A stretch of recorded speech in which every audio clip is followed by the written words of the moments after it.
Hello and welcome to another video. So today we're taking a look at Mid-Shadow. Mid-Shadow doesn't get much love in the current meta, and that's not surprising, but this variant seems to hold fairly well, honestly. Running really just 2 of the new cards, I think, overall.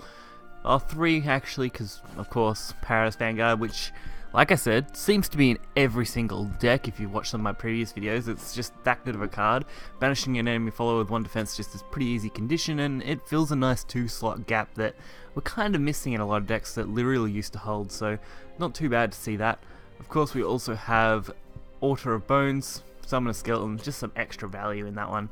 And of course, the Sun and Moon, well, Moon and Sun, sorry, which is just infinite value. Running even just 1 of these in most decks will do fairly well. There isn't many decks that can't take advantage of it, probably only aggro bloods, unless you're running neutral, in which case you're running this anyway. It's probably the only kind of deck that doesn't really use it. Otherwise, everything else is your pretty standard mid-shadow from previous metas and isn't too surprising. This is only using 1 Odile. It's fairly good. I found that it can win you games, as you'll see, but overall, it's just not quite enough to clear off most big boards. Even when you're dealing with something like Sword, it can be hard to deal with an Arthur turn because some of their followers are at 3 health, meaning you are only going to be able to clear at most 4 of those and then get killed by the last one, because usually with that kind of turn, it's followed up immediately by a big buff and really hard to deal with that afterwards, so not too surprising there. Otherwise, really you're just focusing on the normal stuff, generating bodies, keeping your board full, and making sure your opponent doesn't have a big board to counter you. So we'll get right into the video and check it out. So first up, we're up against Sword. Mid-Sword, still probably one of the most popular decks even now.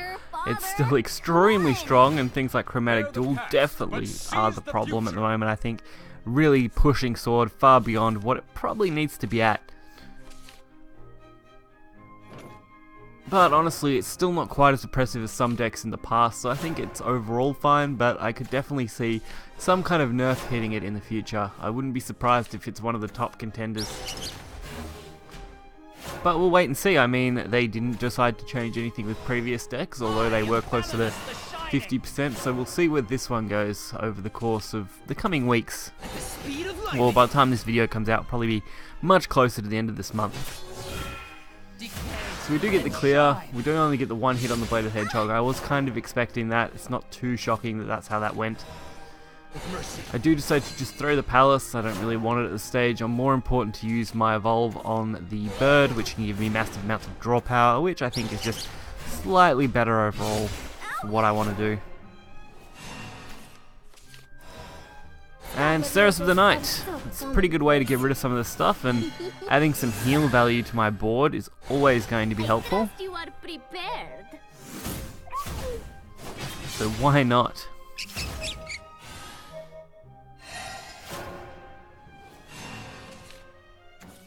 This song's for you.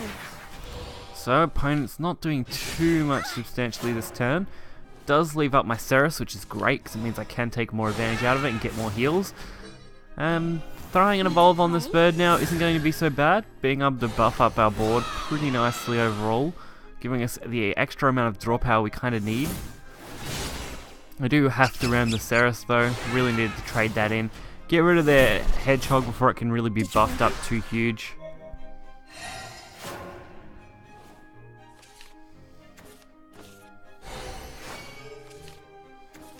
Infallible Spear, inevitable victory! How uncultured. So opponents going for it, trying to clear out as much as they can before turn 7, which is looking to be kind of swing turn for my deck at the moment. Especially with a pretty wide board. We do also have some pretty good cards though. It's going to be hard to make a concrete decision on where to take this. Mighty Spear of Storms!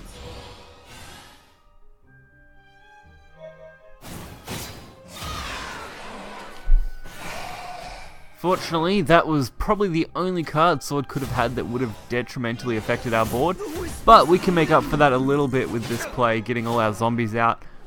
Pretty good on curve, getting a 7.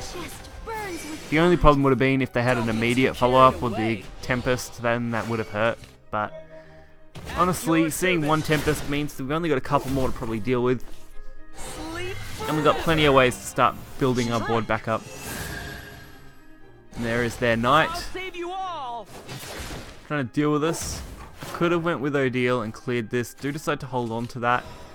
Throwing the Demon Lord I think is just a little better. At least allows me to stick some more stuff to the board without being too low, and gives me a way to really boost our board overall. I mean, we're going to be able to get straight back up to 10, which is great because that's where we want to be for Aisha.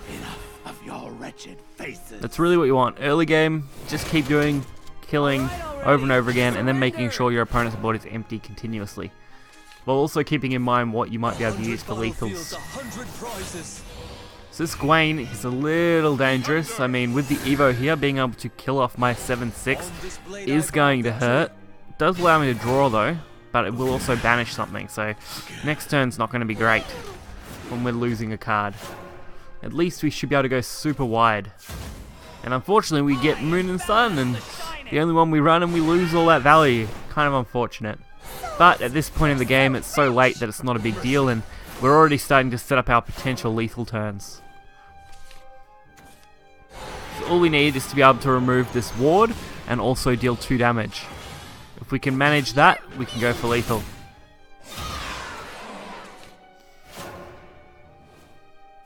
So we got more than enough to really start pushing this.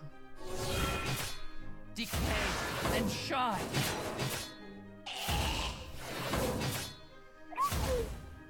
So with this play we're able to go for our Underworld Aisha. This does give us pretty solid 12 damage, and Odile will be lethal regardless of what they do, as long as they aren't able to heal, which, thinking on mid-sword, I'm pretty sure they don't run any kind of healing, which is great for us. Inevitable victory.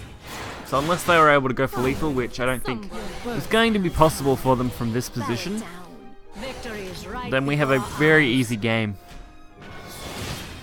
And back I go. So Odile play will close it. Contemptible white fowl. The black fowl is a witch. So we set up a very nice lethal, planning it out a couple of turns in advance. Worked out in our favour quite nicely. It's the real thing.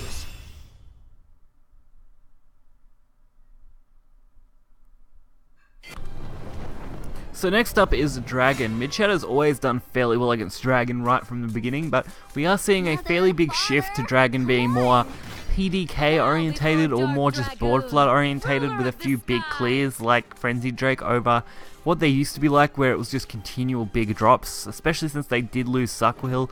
Really made it hard for them to use Israfil to a huge advantage. So that does both improve and de-improve, or unimprove, sorry, our Shadow, because obviously we are going to be more aggressive, but at the same time they're running a lot more smaller drops, which means they are able to deal with things a bit better, and they're teching in a little bit more healing with those Dragonesses and this follower here that will give them more of those. So really it's a weird matchup now, I think. I haven't had enough time to play it to really see exactly how it goes, but overall I still feel like Shadow is favoured, but at the same time they definitely have some disadvantages to certain cards, so I find it hard to really discern which could be overall strongest. I think Dragon against other classes definitely has more potential than Shadow at the moment, but at the same time this matchup is definitely an odd one. So Ceres did get us that value. Unfortunately their evolve does make this a little worse, I won't let you harm Mr. Dragon. but at the same time, I mean, it gives us something, which is okay. And we have got our 2-drop to really clear this. But I do decide to prioritize the evolve on the bird right now, mainly because I don't think I'm going to get a better chance to do this. If it wasn't for bird, I probably would have just went straight for it. Darkness on this plane. So at this point, we're just getting some draws in. Drawing a second zombie party means I can really just afford to spend 1 there to keep up this 3-1 as best as I can. Blazing Breath though unfortunately removes it, but it's 3 shadows at this point. You mean 2 shadows for 1 card, recyclable, pretty solid. So going into 6, we just need to start putting more onto the board again. darkness on This time, taking advantage of Tsukuyomi to get a little bit of damage in with the Evo, along with getting rid of their 4/4, just making sure they don't have anything on board that can do any damage. I feel like that's the best way to play this deck now, is really just to force your opponent to have nothing while you build a bigger board. So White Breath draws 2 cards. That's one way to go about it for sure. Dragon's Nest. Another Dragon's Nest. So that's at least a heal. So even if I only deal 2 damage, it's not going to be really good. But I can go really wide with this before Frenzied Drake comes down, so that's something I'm looking forward to. So even though they are going to heal up to max,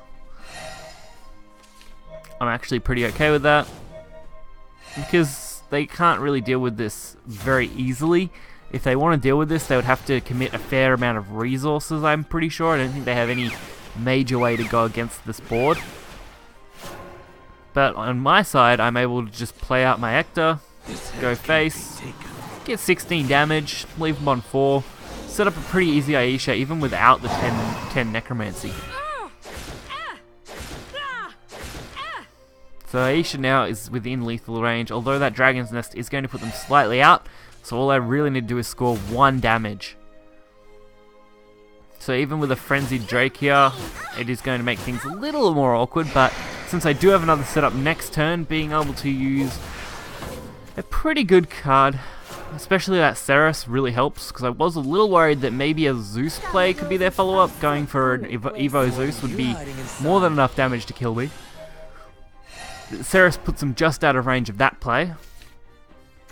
Although if they were going to play Zeus, you probably still would have played it anyway, because it probably would have been your best option.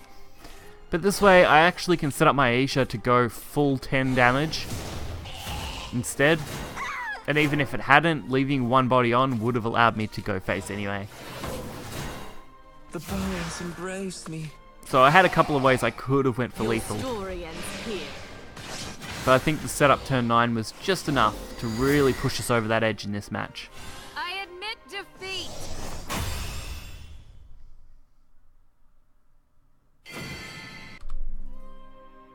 So I hope you guys did enjoy this video. If you did, please be sure to hit that like button and subscribe. You can always check out my channel where there's heaps of content.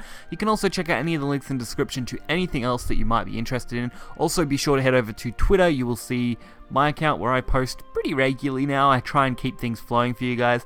We also have the Shadow Nexus Twitter over there as well. You should be able to find that pretty easily, just searching the Shadow Nexus into Twitter, and hopefully it'll pop up pretty quickly for you. Or you can just check my account. I retweet their posts fairly regularly for you guys. So if you did enjoy this, do be sure to hit that like button as I mentioned, and subscribe, because there'll be plenty more content coming, as always, every day for you guys. Catch you next time. See ya.